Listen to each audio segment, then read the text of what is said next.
कपड़े धोने वाली बहू। शादी के पहले से ही विभा को कपड़े धोने का बड़ा शौक था। कभी नल के नीचे तो कभी तालाब के पास। अरे मेरी नीली वाली लुंगी नहीं दिख रही है।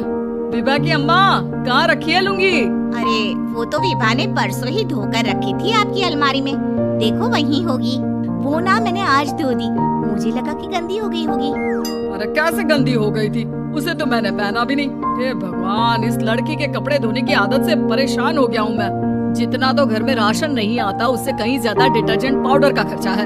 इसकी शादी करवा दो, शादी जाए अपने घर में ही करे काम, फिर चाहे घर के कपड़े धोने हो या पूरे गांव की। हाँ ठीक बोल रही हूँ, देखता हूँ मैं कोई लड़का। वो दिन भी आ जाता है जब विभा को देखने लड़के वाले आ जाते हैं।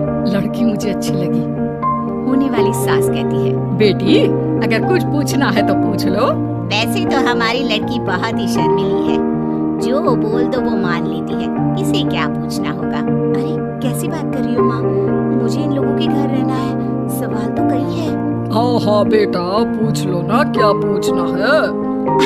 आप लोगों के घर कपड़े कौन धोता है? सास का मुंह बन जाता है। देखो अगर तुम ये कहना चाहती हो कि तुम्हें कपड़े धोने नहीं आते तो सुन लो, कपड़े मैं ही धोती हूँ, लेकिन तुम्हारे आ जाने के बाद मैं रुमाल तक नहीं धोऊंगी। अरे चुप रहना भाग्यवान, बहू बेचारी घर आई नहीं, उसे डराना शुरू कर दिया। वो क्या है ना बिटिया, अभी तक तो ये कल्लू की माँ ही धोती थी, लेकिन अब तुम्हारे पापा तो दहेज में वॉशिंग मशीन देंगे ही। तभी विभा की माँ बोल पड़ती है, सवाल भी पूछा तो क्या। वैसे भाई साहब, मशीन की तो फिर भी कपड़े धोने की कैपेसिटी होती है, मतलब जो बिटिया दे रहे हैं ना विभा, इसे कपड़े धोने का बहुत शौक है। ये आप लोगों के क्या आस पड़ोस गांव मोहल्ले सबके कपड़े धो दे और उफ तक ना करे। बाहर देखा नहीं आपने कितने कपड़े सूख रहे हैं, सब हमारी बेटिया ने ही तो धोए हैं। बस भी करो ना माँ, शर्म आ रही इतनी तारीफ सुनकर। और तो और एक दाग निकाल कर दिखाओ तो मान जाऊँ। हाँ अच्छा अच्छा, माफ करना बेटा, मैंने गलत समझा, हमें तो रिश्ता बहुत पसंद है। और ऐसे जुड़ जाता है रिश्ता कपड़े धोने का शौक रखने वाली विभा का। उसकी शादी हो जाती है कोयला फैक्ट्री में काम करने वाले कल्लू के साथ। शादी के बाद अचानक विभा चिल्लाती हुई सास के पास आती है, सासू माँ, अरे सासू माँ कहाँ है आप? ये तो धोखा है, धोखा दिया आप लोगों ने मुझे। इसे ससुर के चक्कर के बारे में पता चल गया। अरे तो उसमें तुझे क्यों धोखा मिला है? अरे नल में पानी नहीं आता, कपड़े कैसे कब धुलेंगे? अच्छा अच्छा, तू पानी नहीं आ रहा उसकी बात कर रही है। तो आपने क्या सोचा? कुछ नहीं। अच्छा तेरी माँ ने कहा था कि कपड़े धोने का शौक है तुझे, याद आया मुझे। शौक शौक बोलकर कपड़े धोने वाले मेरे जुनून को कम ना आके सासू माँ, कपड़ा धोना मेरा गुरूर है। तभी पति भी वहाँ आ जाता है। अभी अभी मैंने इसे सनी देओल की फिल्म दिखाई है, उसी के डायलॉग मार रही है माँ। अच्छा सुन, साफ साफ बता रही हूँ, पानी सुबह 4 से 6 और शाम को 10 से 12 आता है, समझी? विभा टाइमिंग सुनकर हैरान हो जाती है। ये क्या भूतों का मोहल्ला है? सुबह 4 बजे उठकर कौन कपड़े धोता है? 4 बजे टंकी में पानी जाता है, फिर सारा दिन धोना ना, किसने मना किया? अरे कैसी बात कर रही है, 200 लीटर की टंकी में कितने कपड़े धो लूंगी मैं, सुबह ही उठ जाऊंगी मैं। अब क्या था, विभा सुबह 4 से लेकर रात के 12 बजे तक कपड़े ही धोती रहती। एक रोज सास पड़ोस से निकलकर कहीं जा रही होती है कि साथ वाली कहती है, हाँ कल्लू की माँ, जरा ये बताओ कि 2 साड़ी है, 2 ब्लाउज और एक पेटीकोट और एक नाड़े वाला लंबा कच्छा। हाँ तो?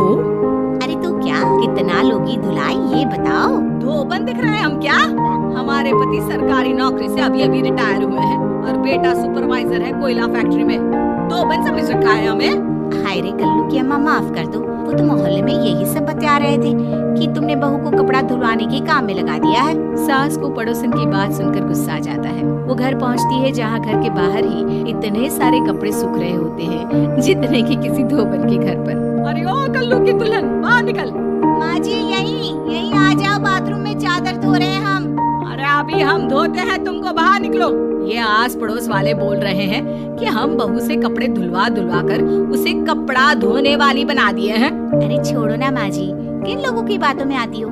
आस पास के लोगों का तो काम ही होता है कि वो किसी तरह सास बहू को लड़ा दे। बहू सारे घर के कपड़े धोती है, ये क्या कम है? बोलिए। सास को भी लग जाता है कि वो बहू का ये सनकीपन नहीं छुड़वा सकती, इससे अच्छा है कि खुद ही चुप हो जाए। एक रोज सास और बहू मंदिर जाते हैं, जहाँ सास की साड़ी वहाँ खड़ी भीख मांगने वाली से मिलती है। माँ जी क्या बात है, आपकी साड़ी उस भिखारन से कितनी मिल रही है ना? हाँ हाँ देखो तो, दोनों की साड़ी मिल रही है। क्या बात है कल्लू की अम्मा, तुम खुद को तो अफसर की बीवी बताती हो और ऐसी सिंपल सी प्लेन साड़ी पहनकर घूमती हो। सिंपल और प्लेन नहीं है ये साड़ी। तो क्या सोने के धागे से फूल बने हैं? कुछ भी सासू माँ, कुछ भी। हाँ बने थे इस साड़ी में सोने के धागे से फूल। मेरे पति लेकर आए थे मद्रास से स्पेशली मेरे लिए 10,000 की। ताहे भाई साहब इस भिखारन के लिए भी सेम टू सेम साड़ी लेकर आए होंगे 10,000 की। सास उस वक्त तो कुछ नहीं कहती, लेकिन बहू के साथ घर आती है और अलमारी से एल्बम निकाल कर लाती है। ये साड़ी देख रही है, ये वही साड़ी है जिसे मैंने अभी पहना था। इस साड़ी में ये जो चमकदार फूल दिख रहे हैं ना, ये सोने के धागों से काढ़े गए हैं। लेकिन तू लोकल वॉशिंग मशीन ब्रश से घिस घिस कर सारे फूलों को निकाल कर साड़ी प्लेन कर दी। मुझे माफ कर दीजिए सासू माँ। और तो और, जब मैंने तुझे तेरी गलती के लिए कुछ नहीं कहा, लेकिन तूने तो सबके सामने मेरा मजाक ही बना दिया। क्यों? बहू को समझ में आ जाता है कि अब से उसका कपड़े धोना बंद।